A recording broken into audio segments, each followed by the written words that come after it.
Hey everybody, Pinstripe here. What is going on? Today we're going to be going over the top 3 worst weapons within Hogs of War. Now please note that this list is simply my opinion, so if you don't agree, if you disagree, or if you simply do not care, please let me know your thoughts in the comments below. So with the intro out of the way, I mean that took a long time to do, let's jump in with number 3, the Bayonet. Now if you watched my first Hogs of War bootcamp video, you'll remember that I went over this melee weapon in some detail. The main reason it sits in this list at number 3 is simply because of its very low damage, and just 99% of the time there are just better alternatives that the player could use. Having to get up close and personal with an enemy pig simply puts you in a very awkward position, because even if you are able to finish off the enemy, you still put yourself at risk of taking damage due to this weapon's extremely poor knockback. So dishing out 10 damage is obviously going to be very situational, and the only real time I can think of this weapon doing anything useful is if you were knocking someone off a section of high ground and into some environmental areas such as water, but the majority of the time it's just way easier to finish someone off by shooting them with whatever primary weapon you have from a safe distance. Simple. Number 2 is going to go to the Special Ops. Now I know that this weapon is technically a miscellaneous item in the game, and this list is the top 3 worst weapons, but I feel like this takes the number 2 spot simply for just wasting your time. You can use this item when you reach the rank of Commando and Hero, and on occasion, if you accidentally destroy an airship and a random box drops down, there is a chance that it will be a Special Ops. But here's the thing, if you have reached the rank of Commando and Hero, you already have the next best thing, which is a jetpack, and not only that, the Commandos and the Heroes can traverse the map at a much higher running speed compared to other classes.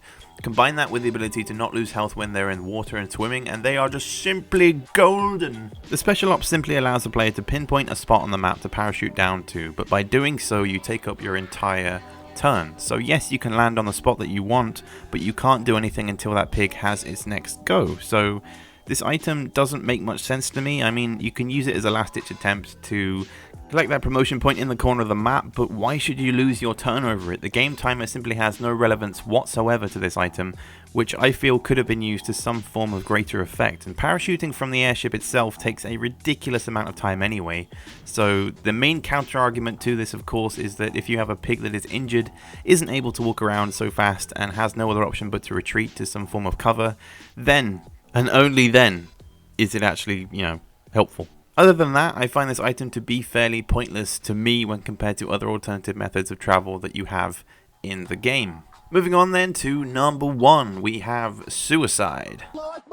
Dear God, as someone who enjoys acquiring survival bonuses, the Suicide is by far the worst weapon in the game. Not only do you lose a pig upon using this item, but you only dish out 50 damage. The item is used by the Engineer and Espionage classes, but is kind of ridiculous given that both categories of pig, upon a certain point of promotion, have TNT as a weapon, which does exactly the same thing, exactly the same amount of damage, except it doesn't blow up your pig in the process. This item is a clear indication of a last-ditch attempt to deal out some form of damage, but to me it just doesn't even seem worth it. The amount of different combinations any one player can use in order to create damage in one turn is extremely high. There are just so many different combinations you can use, and I feel that this weapon gives a complete disregard to the idea of keeping your whole team alive. And ironically, this item can only be found in the single player campaign, which is unfortunate because I feel it would be way more successful if it were to be used in multiplayer, as the idea of survival bonuses are not needed and players can simply play for the sake of enjoyment rather than full-on strategy. Still, I mean, if you don't care about promotion points, then this weapon is simply perfect for you.